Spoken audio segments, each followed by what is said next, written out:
grand bonjour à toutes et à tous, très heureux de vous retrouver sur la chaîne Tech & Co. Merci de nous suivre, peut-être sur YouTube, peut-être sur la chaîne que vous pouvez retrouver sur toutes les box opérateurs et sur la plateforme aussi Tech & Co. Bienvenue dans ce tour de la question.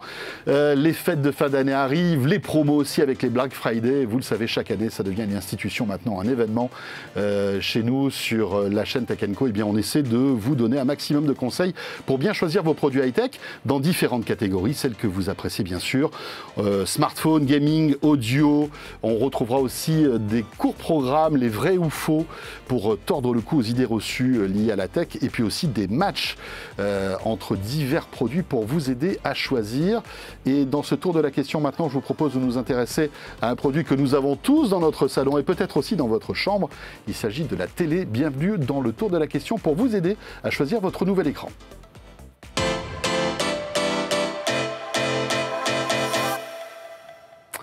Et pour nous aider à choisir justement nos deux spécialistes qui sont là, Raphaël Grabli. Salut Raphaël. Salut François. Rédacteur en chef adjoint de la plateforme Tech & Co qui, bien sûr, scrute ce marché de la télé. Et puis notre invité, on est très heureux d'accueillir Guillaume Rault.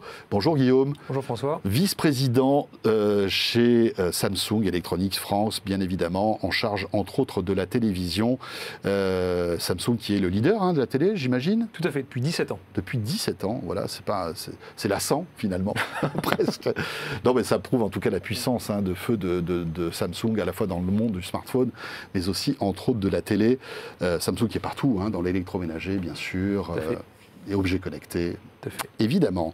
Raphaël, c'est vrai que la télé, finalement, c'est un objet qui fait partie de notre quotidien, qui, après le Covid, est redevenu un petit peu l'objet important de la maison, parce que c'est vrai que, de l'individualité d'un écran qu'on avait, le fait de se retrouver devant un grand écran pour regarder une série ou la télévision, c'est très intéressant. Et on le voit avec des événements aussi sportifs qui portent ce marché. Ouais. Alors, Coupe du monde de rugby, les JO l'année prochaine aussi. Oui, c'est vrai que maintenant on a tellement d'événements sportifs que est-ce qu'on a encore ce fameux, avant disons on a l'effet Coupe du monde de foot parce que c'est tous les 4 ans, mais maintenant il y a tellement d'événements, mais c'est la question qu'on va se poser, c'est comment un peu fonctionne ce marché. Mais moi c'est un marché que je trouve que j'aime beaucoup pour une raison assez simple, c'est que c'est un marché qui s'est beaucoup démocratisé. C'est un marché aujourd'hui, d'ailleurs on se le disait un peu en antenne, on peut avoir une excellente télé pour pas très cher, où le produit est assez durable. Enfin, je ne sais pas pour vous, mais moi, ma télé, je la change franchement pas très souvent, peut-être tous les 5-6 ans, voire davantage. Plus, exactement.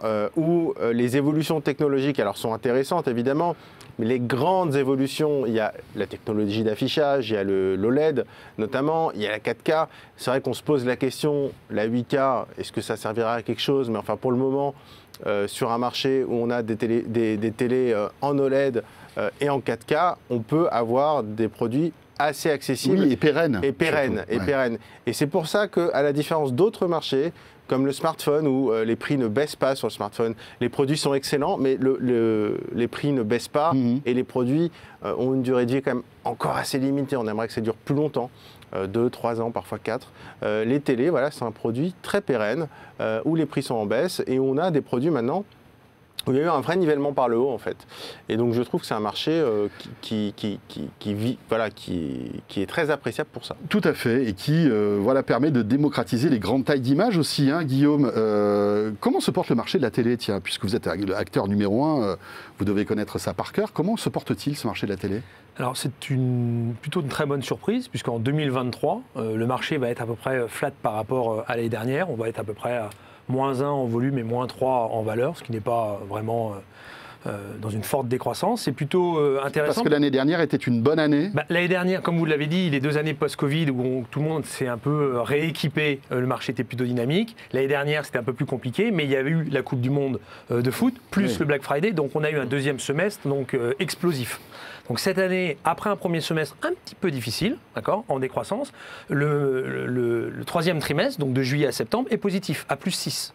Donc ce qui est quand même une dynamique assez forte. Alors il y a eu le décalage des soldes, mais surtout, c'est vrai qu'à chaque fois, un événement sportif est un déclencheur pour un rééquipement et on se rééquipe pour de la plus grande taille. Donc la Coupe du Monde de rugby a eu quand même un effet. Un impact. Voilà, maintenant tous les événements sportifs, alors pas autant qu'une Coupe du Monde de foot, bien sûr, mais ça a eu un impact, notamment en France, avec une dynamique de marché sur le début de la compétition. Malgré, on va dire, une économie tendue, une inflation galopante, le pouvoir d'achat des Français qui n'est pas au meilleur de sa forme, malgré tout, les gens continuent d'investir.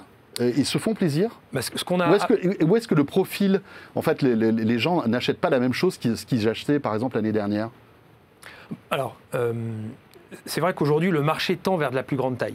Pourquoi? Parce que, comme vous le disiez, Raphaël, aujourd'hui, on a démocratisé l'ensemble des technos. Donc, c'est vrai que le marché, porté par l'innovation, engage des baisses de prix. D'accord? Le marché aujourd'hui, le prix moyen du marché GfK, c'est 550 €. Mais après, l'ensemble des marques comme la mienne, on est sur un prix de vente marché beaucoup plus important puisqu'on drive l'innovation et de la grande taille, notamment par la qualité d'image. C'est-à-dire qu'on se rééquipe pour prendre plus grand en général. On se rééquipe pour prendre plus grand. Aujourd'hui, c'est sûr qu'on est dans un marché mature, même en décroissance. Aujourd'hui, il y a 50 millions de télés en parc, en France. Toutes marques confondues. Toutes marques. Il y a 27 millions de foyers. Donc on est dans le deuxième équipement ou chose. Sauf que sur ces 50 millions de télés, la moitié sont des télés qui ne sont pas connectées. Ce sont des télés que les personnes ont depuis 7, 8, 9, 10, 11, 12 ans. Et aujourd'hui, quand ils changent, ils découvrent un nouvel usage à la télévision. Donc ce qui les emmène à renouveler par de la grande taille, par l'événement sportif, mais aussi par le contenu qu'offre votre téléviseur de la télé connectée. Avant, le télé était juste un moniteur avec une set-top box des opérateurs. Aujourd'hui, vous avez du contenu riche en dehors des décodeurs de télévision. Vous avez le Gaming Hub, une plateforme de gaming. Vous avez la possibilité que votre téléviseur ne soit plus noir, mais qui ait justement des œuvres à l'intérieur, donc qui vous permet de ne plus avoir l'écran noir au milieu du salon, mais d'avoir une œuvre d'art. Donc le téléviseur se fond dans votre intérieur. Et vous devenez même un fournisseur de chaînes de télé avec les chaînes FAST Exactement. qui arrivent. Donc, c'est-à-dire qu'aujourd'hui, on a plus de 100 chaînes FAST. Vous êtes éditeur de chaînes de télé. Je crois d'ailleurs qu'il y a des chaînes du groupe Altis Media qui vont arriver ou qui sont arrivées. C'est en cours, oui, tout à fait. Tech & Co, je crois. C'est intéressant, hein, ça prouve que finalement votre métier est en train de changer aussi. Et vous êtes un fabricant de hardware, mais aussi en quelque sorte, non pas un éditeur de chaînes, mais un diffuseur de chaînes. Et ce que vous ne faisiez pas avant, finalement. Alors, c'est d'autant plus vrai qu'aujourd'hui, nous sommes la seule marque à proposer dans nos télés connectées, en fait, une set-top box des opérateurs dématérialisée. Ouais, ça c'est intéressant. Ça c'est extrêmement important. C'est-à-dire que c'est une appli Orange, SFR, Bouygues. Vous faites pour tous les opérateurs. Aujourd'hui, nous avons 100% des opérateurs. Vous avez tous les opérateurs. C'est-à-dire qu'aujourd'hui, je prends Bouygues Télécom. Bouygues Télécom, vous n'avez pas besoin d'acheter votre box. D'accord, de contenu. C'est une appli, TV. quoi. C'est une appli, vous vous connectez et vous avez exactement le même contenu, et le même rendu que si vous avez votre box télé. Vous avez juste besoin d'avoir un abonnement chez Bouygues Télécom. Orange, c'est pareil. Vous avez votre téléviseur dans le salon, vous voulez avoir votre un deuxième téléviseur, puisqu'on est dans le rééquipement, dans votre chambre, vous n'avez pas besoin d'une set-top box supplémentaire. Directement avec la connexion à Internet, vous avez accès au contenu Orange. Et à toutes les chaînes auxquelles je suis abonné. C'est ça qui est... Votre bouquet est copié-collé entre votre set-top box et l'intégration de votre téléviseur. Et nous sommes la seule marque à faire. Donc on innove dans le fait du contenu contenant vous permet d'avoir une expérience qui n'est pas du tout celle qui était là il y a encore quelques années. Et ça, tous ces raffinements technologiques ne sont pas réservés aux télés haut de gamme. C'est-à-dire qu'aujourd'hui, j'achète une télé Samsung d'entrée de gamme, je vais pouvoir avoir tout ça. 100% de nos téléviseurs, quelle que soit la technologie ou la taille, a dans son sein le même iOS Tizen, donc la même expérience, le même accès au contenu, au Gaming Hub, aux opérateurs ou à des chaînes RMC Sport en application OTT. Et sur la taille, vous disiez donc maintenant la taille moyenne, entre guillemets, la taille la plus populaire, leader, c'est le 55 pouces. Eh bien non. Ah bon. En fait, d'année en année, le pouce augmente. Et aujourd'hui, c'est à peu près 2 pouces par an. Ouais. Aujourd'hui, la taille la plus volumique, c'est 65 pouces. C'est passé devant le 55. C'est passé de 55 au 65. Alors ça, honnêtement, moi je trouve ça assez étonnant. Quand même, hein. Parce que, bon, je veux dire, quand on est chez soi, à moins d'avoir un très grand salon, quand même, il faut du recul. Or, je ne sais pas ce que c'est que la taille du salon moyen, mais enfin, moi par exemple, chez moi, j'ai un 55 pouces. Je ne me verrais pas avoir un 65 pouces. Et pourtant, j'aimerais bien dans l'absolu, mais c'est vrai que ce serait trop grand par rapport à la pièce. Et est-ce que vous pensez que ça va monter jusqu'où, en fait? C'est ça.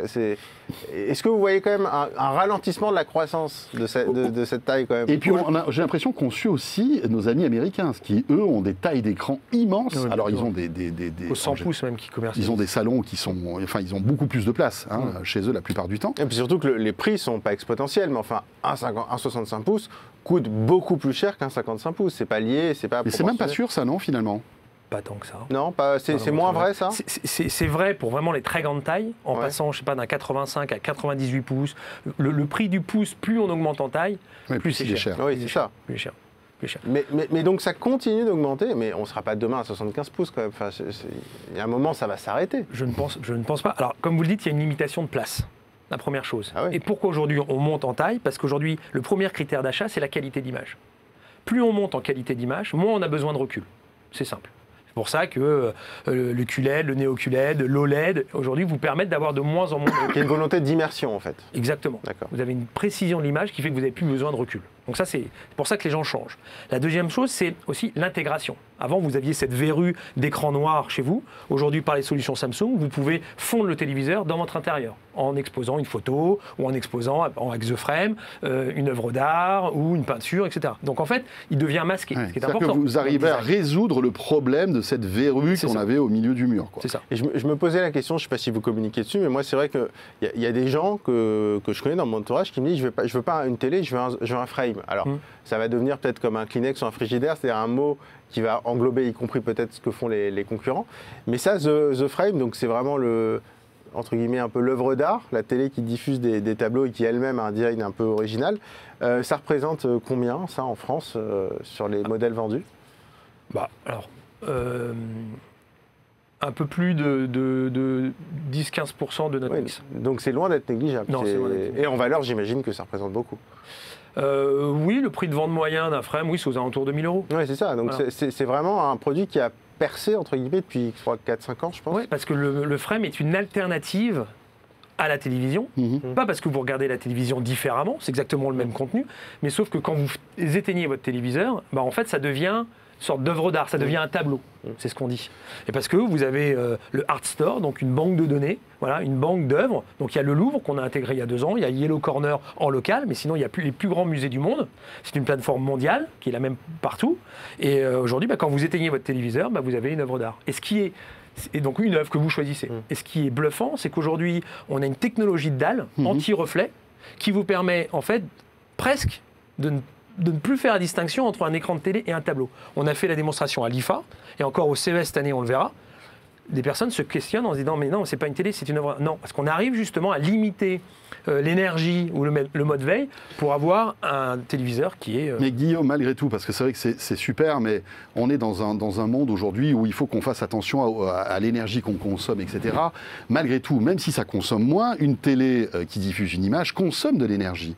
Est-ce que c'est pas politiquement incorrect dans ce contexte où aujourd'hui on évoque des problèmes d'énergie, des choses comme ça?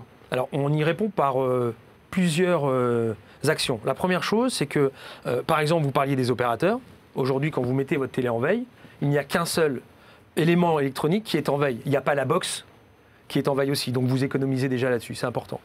Aujourd'hui, il y a une diode d'économisateur d'énergie. C'est-à-dire que quand le frame expose une œuvre, après un certain temps, il se met en mode veille complètement. Donc il s'éteint totalement parce qu'il détecte qu'il n'y a plus personne dans la pièce. Voilà. Et on a aussi un capteur de mouvement. Quand vous réapparaissez, quand vous revenez dans la pièce, tac, il remet l'œuvre. Donc ça, c'est quand même important.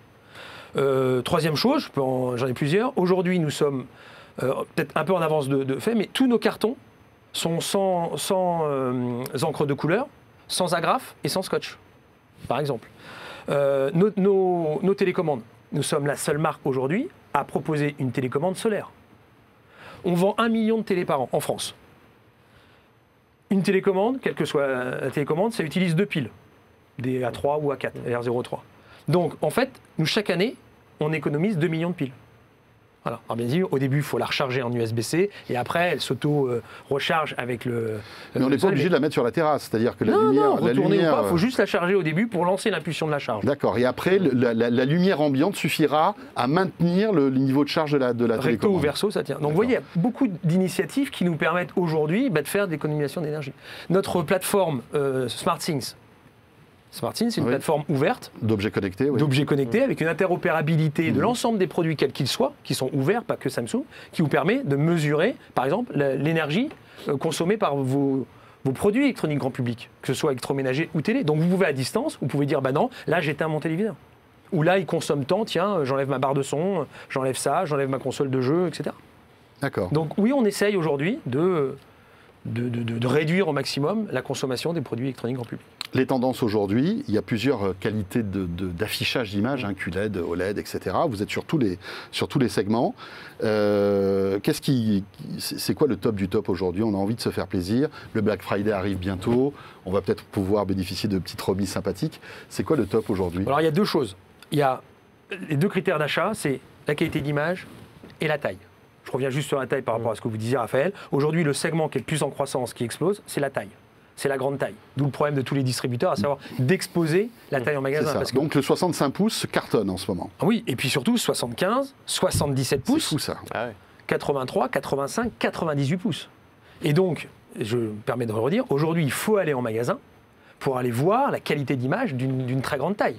Et donc de voir les différentes technologies qui vous permettent d'avoir la meilleure qualité d'image. Donc nous, aujourd'hui, on propose deux alternatives. Notre techno mini LED Neo QLED, qui permet d'avoir une meilleure luminosité, une meilleure colorimétrie de l'écran. C'est quand vous êtes dans une pièce assez éclairée ou devant une baie vitrée. Ou sinon l'OLED, parce que comme vous le disiez, l'année dernière, on rentre sur cette technologie. L'année dernière, on n'avait que 2 modèles. Aujourd'hui, on a 6 modèles, dont un 77 pouces, avec une dalle faite par Samsung Display, qui est du QD OLED, qui met un filtre qui vous permet d'avoir une meilleure colorimétrie. Et donc, ça, c'est pour un usage plus cinéma. Samsung fabrique ses dalles OLED. Exactement. Oui, non, parce que... Faut pas... Non, c'est pas de notre concurrent, on fabrique. Non, parce que vous avez mis très longtemps à arriver sur le marché de l'OLED, Mmh. notamment parce que le fabricant de dalles OLED, c'était LG qui vendait à tout le monde. C'est ça. Alors, pas à Samsung, mais à beaucoup de la concurrence. Et en fait, c'est parce que vous avez attendu d'avoir vos lignes de production sur les dalles OLED pour rentrer sur ce marché. Nous avons résisté. Longtemps, très longtemps. Et ça, on est toujours resté leader et on a dynamisé le marché par l'innovation. Mais là, c'est vrai que depuis cette année, on est un acteur fort sur l'OLED, la technologie OLED, même si c'est notre, aujourd'hui, technologie. Et pour preuve, avec 6 modèles, donc on est quand même assez peu de modèles par rapport à nos concurrents. En septembre, on a fait 27,9% de part de marché. Est-ce que l'OLED va prendre le pas comme chez votre concurrent, chez LG? Non, je pense pas. C'est pas la volonté de Samsung. Aujourd'hui, l'OLED a un usage. Le Neo QLED, le mini LED a un usage. Aujourd'hui, aller acheter un OLED dans les super grandes tailles, 85, 98 pouces, ça coûte une blinde. Ouais, ça coûte c'est très très cher. Donc aujourd'hui, le marché le plus dynamique, c'est de la grande taille. Oui, le produit de fin d'année, c'est peut-être un produit Samsung en 77 pouces en OLED. Enfin, ça coûte combien ça? C'est un 77 pouces en OLED. En OLED, En fait, oui, ça coûte cher. On est très loin des 500 € du marché, on est sur plusieurs milliers d'euros. C'est ça. Ouais. Mais quand vous voulez vous faire plaisir, quand vous allez chercher du 77 pouces OLED, c'est que vous êtes un... Mais voilà, c'est-à-dire qu'on a vraiment envie d'investir dans une télévision. C'est une belle télé. Non, mais est-ce que de l'OLED 55 pouces, pour une taille un peu plus raisonnable, entre guillemets, je sais que chez la concurrence, on en trouve autour de 1 000 € avec des petites remises, etc. Ça, c'est des prix. Le LED 55 pouces vers les 1 000 €, c'est quelque chose vers les... Alors nous, on n'est pas sur ce segment-là, parce qu'avec notre QD OLED, on apporte une qualité d'image qu'on estime meilleure que le LED standard pour plein de points techno. Mais oui, il va y avoir des offres, comme vous avez du Neo QLED, du mini LED, qui est plus lumineux, qui a une qualité d'image plus standard par rapport au foyer moyen, parce que vous n'êtes pas toujours cinéphile. Beaucoup de personnes regardent la télé la journée, 4h30, c'est ça, de visionnage par jour. Donc le Neo QLED, aujourd'hui, est une des meilleures réponses à ça. Guillaume, on se rapproche d'un événement important commercial, qui est le Black Friday. Est-ce que ça va être un bon cru, ce Black Friday 2023 ? Est-ce qu'il y a beaucoup de télé en stock? Est-ce que vous allez faire des remises importantes? Il y a déjà des tendances qui se dessinent ou pas? Alors, le marché de fin d'année Q4 sera en négatif par rapport à l'histo, puisque l'année dernière, on avait la Coupe du Monde doublée avec le Black Friday. Ouais. D'accord. Et là, le Black Friday ne suffira pas à compenser, on va dire... Un incrémental de Coupe du Monde, non. Non. Mais aujourd'hui, si on parle de promotion, oui, on aura des excellentes offres. Mais pas aujourd'hui, le marché n'est plus concentré que sur le Black Friday. Aujourd'hui, c'est plutôt étalé dans le temps. Donc il y a des très bonnes offres, un peu tout le temps. Alors sur des produits séparés, etc., parce qu'il faut beaucoup de volume pour le Black Friday. Mais aujourd'hui, il y a moins cet effet attentiste. Donc ça veut dire qu'il ne faut pas forcément attendre le Black Friday pour trouver le prix canon pour acheter une télé ? Aujourd'hui, vous avez des prix canons. D'accord. Mais c'est vrai que ce sera plus sacralisé avec le Black Friday. Ouais, mais on s'équipe aussi, oui, on n'a pas la Coupe du Monde de foot, on l'a eu qu'une fois et on l'aura peut-être qu'une fois au moment du Black Friday, mais enfin on a l'Euro 2024, on a les JO qui arrivent, donc est-ce qu'on s'équipe aussi quand même pour dans 6 mois en ayant ça en tête ? Bien sûr. Bah, vous disiez tout à l'heure, vous changez de télé tous ces 5-6 ans. On a vu sortir le baromètre Fnac Darty. Il dit lui que le renouvellement c'est tous les 9 ans. Donc c'est sûr qu'on n'achète pas sa télé à court terme, même dans l'évolution technologique, dans la qualité, etc. Donc oui, il n'y a pas de temps précis pour changer de télé. C'est en fonction du besoin et des produits qu'on met sur le marché et des promos. Et l'année prochaine, il y aura évidemment le Coupe d'Europe de foot, plus les JO en France. Oui, donc ça va cartonner sans doute.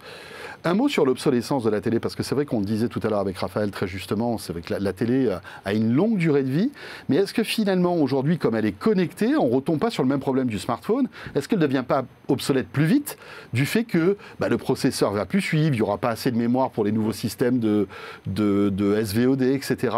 La durée de vie d'une télé est toujours aussi élevée qu'auparavant ? Alors aujourd'hui, toutes les applications qu'on a, par exemple, toutes les applications des opérateurs télécoms, on est remonté jusqu'à 2018 à peu près. Toutes les téléviseurs depuis 2018 sont éligibles à. Avant, il n'y avait pas vraiment de télé connectée. Il y avait des widgets ou des choses comme ça. Nous, aujourd'hui, on a 5 millions de télé connectées.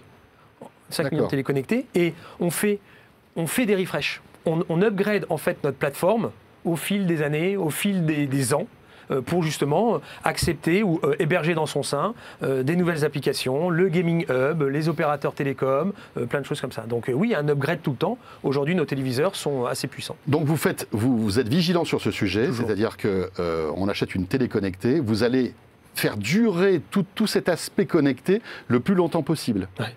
L'usage aujourd'hui est plus important quand vous regardez la télé. Ce n'est plus juste des diffusions de contenu via une box opérateur. C'est aujourd'hui une expérience. Guillaume, on parlait tout à l'heure de taille d'image qui augmente. Un 98 pouces, c'est monstrueux. Franchement, ça fait rêver. Hein. Avoir une télé 98 pouces là, pour une immersion, c'est top. D'autant que, alors vous, vos télés sont quand même relativement chères en 98 pouces, mais vous avez une concurrence très forte, hein, notamment des constructeurs chinois tels que TCL qui proposent des 98 pouces à 2000 € ou 2500 €. La projection, c'est quelque chose aussi qui est intéressant. Est-ce que y a des gens qui viennent vous voir, qui rentrent parce qu'ils veulent acheter une télé et qui finalement repartent avec un projecteur ? Je reviens juste sur un point, sur le 98 pouces. À date, oui, il y a une différence de prix, mais qui est liée à la technologie d'affichage. Aujourd'hui, Samsung, on a 2 gammes, c'est une des nouveautés cette année. On a mis du QLED sur nos 98 pouces, parce qu'aujourd'hui, quand vous regardez du 98 pouces en UHD, je vous invite à aller en magasin, mais en fait, vous achetez pas un téléviseur comme ça. Plus, on l'a dit, plus la taille est grande, plus la définition, plus la technologie embarquée. C'est-à-dire qu'il faut de la 8K ? Peut-être qu'il faut de la 8K. Aujourd'hui, la 8K, il n'y a pas mieux en termes de technologie. Oui, mais il n'y a pas de contenu. D'accord, mais aujourd'hui, il y a de l'upscaling du 4K en 8K, mais 8K, ça vous donne 34 millions de pixels. Plus la taille est grande, plus vous avez besoin de pixels pour vous exprimer. Oui, mais un 98 pouces en 4K, si on est à 5-6 mètres, ça va. C'est sûr que si on a le nez collé, on verra les pixels. Mais je ne parle pas de nez collé. Aujourd'hui, puisqu'on est en 65 pouces, on ne gère plus le recul. Donc si maintenant on doit revenir en arrière en disant je prends une très grande taille, mais je fais 3 fois ma diagonale pour avoir le bon recul, on a tout perdu, quoi. Non, nous, ce qu'on veut apporter Samsung, c'est qu'aujourd'hui, quelle que soit la distance que vous avez la meilleure qualité d'image. C'est pour ça qu'aujourd'hui, on ne va pas en UHD en 98 pouces. Parce que l'image n'est pas belle. D'accord. Donc c'est la 8K. Le 98 pouces, Non, c'est du QLED, 4K. Ouais. Et on a aussi du Neo QLED, du mini LED. On apportera sans doute peut-être du 8K dessus, etc. Mais aujourd'hui, ces deux technos permettent d'avoir une très bonne qualité d'image en 98 pouces sans demander 5 mètres ou 10 mètres de recul. Si on revient sur des diagonales un peu plus classiques, c'est vrai que la 8K, on en a beaucoup parlé il y a 2 ans avec le CS, etc.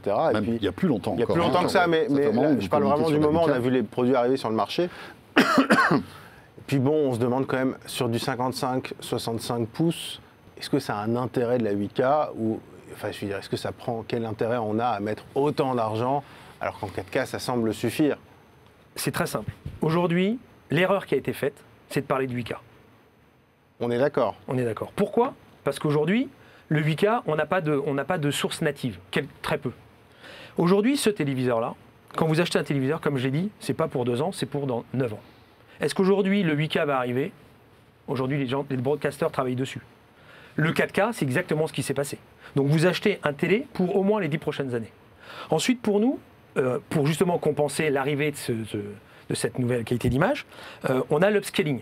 Donc l'intelligence artificielle qui permet de transformer votre source en 8K sur 34 millions de pixels plutôt que sur 8 millions de pixels. Ça, c'est la première chose. Et la deuxième chose, pour nous, c'est le meilleur téléviseur parce que c'est lui qui a le plus beau design, qui a la plus belle qualité de cadre, qui a le boîtier déporté et qui est notre flagship. Donc aujourd'hui, si vous voulez le meilleur téléviseur Samsung, prêt pour, allez, on va dire les 9 prochaines années, si je prends ça, aujourd'hui, eh ben, vous avez la possibilité d'acheter un 8K en toute sérénité. La projection, il nous reste 1 minute. Pardon. Non, c'est pas de souci. C'est un marché qui... Oui, ça se développe. Mais c'est encore un micro-marché. Puisqu'aujourd'hui, quand vous regardez la télévision, enfin le vidéoprojecteur, vous avez besoin d'un pan de mur propre, sans tableau, sans rien, etc. Et c'est quand même si on augmente la luminosité à chaque fois, puisqu'on est entre 2000 et 4000 lumens, donc c'est une qualité waouh en UHD, aujourd'hui c'est vraiment pour l'immersion ou pour des films ou pour des cinéphiles. Mais c'est pour ça qu'on a nos premières 4K, il y aura peut-être un premier 8K, voilà, c'est dans les tubes, on le sait, on l'a vu à l'IFA. On l'a vu, oui, à l'IFA. Ouais, c'est pour ça qu'il va arriver. Et là, c'est du 100 pouces, avec un boîtier déporté, où on a aussi le freestyle, qui est plus un vidéoprojecteur nomade, pas gadget, mais pour aller un peu partout, pour jouer. Beaucoup moins lumineux. Moins lumineux, mais qui vous permet... J'ai vu que vous pouvez coupler... Maintenant, on peut coupler 2 freestyle pour avoir une taille d'image plus grande. C'est ça, pour coupler en fait 2 images et d'avoir un 21/9. Voilà. Bon, mais enfin, on est d'accord que oui, sur le vidéoprojecteur. Alors, c'est vrai, les amateurs de cinéma, ça peut être intéressant, mais enfin, pour l'image, ça peut pas concurrencer l'OLED en matière de contraste. Bah, on est entre 2000 et 4000 lumens. On est sur la luminosité, mais sur le contraste et les noirs absolus, c'est vrai qu'en vidéoprojecteur, ça paraît compliqué. Mais c'est pas la même chose, non? C'est plutôt pour se regarder un film ou avoir un grand match. Enfin, voilà, on peut pas avoir un noir absolu. C'est pas la vidéoprojection parce qu'on allume et on éteint un pixel. C'est pour ça. Donc voilà, c'est pas le même usage. Mais vous savez combien coûte un OLED 100 pouces? Un OLED 100 pouces? Non, j'ai pas envie de savoir. Ça n'existe pas. Ça n'existe pas en plus. Ils n'arrivent pas encore. Donc on est sur du 85 pouces. Même pas le prix existe, c'est ça. Mais c'est plusieurs dizaines. J'ai même pas envie de voir le prix. C'est plusieurs dizaines de milliers d'euros. Voilà. Donc si vous voulez une vraie immersion sur des blockbusters ou un match, c'est sûr qu'un vidéoprojecteur avec une courte focale, c'est ce que nous avons en laser, vous avez besoin entre 20 et 30 cm de recul et vous avez une image de 100 pouces. Ça, j'ai fait l'expérience pour amener chez des amis pour un match. C'est cool. C'est sympa. Ouais, c'est sympa. Et bien voilà pour quelques petits conseils pour bien choisir votre télé en cette fin 2023. Merci beaucoup Guillaume. Merci François. De nous avoir éclairé sur ce marché voilà, dynamique et passionnant. Vous êtes vice-président de chez Samsung Electronics France. Et merci à toi Raphaël, bien évidemment. François. Fidèle au poste de ce tour de la question, rédacteur en chef adjoint chez Tech & Co. Voilà, ce tour de la question spéciale télé se termine. D'autres vous attendent. On parle d'audio, on va parler gaming et toute une série de programmes aussi vous attendent sur la plateforme Tech & Co. à l'approche de ce Black Friday, de ces fêtes de fin d'année pour bien choisir votre produit high-tech. Merci de nous suivre et à très bientôt.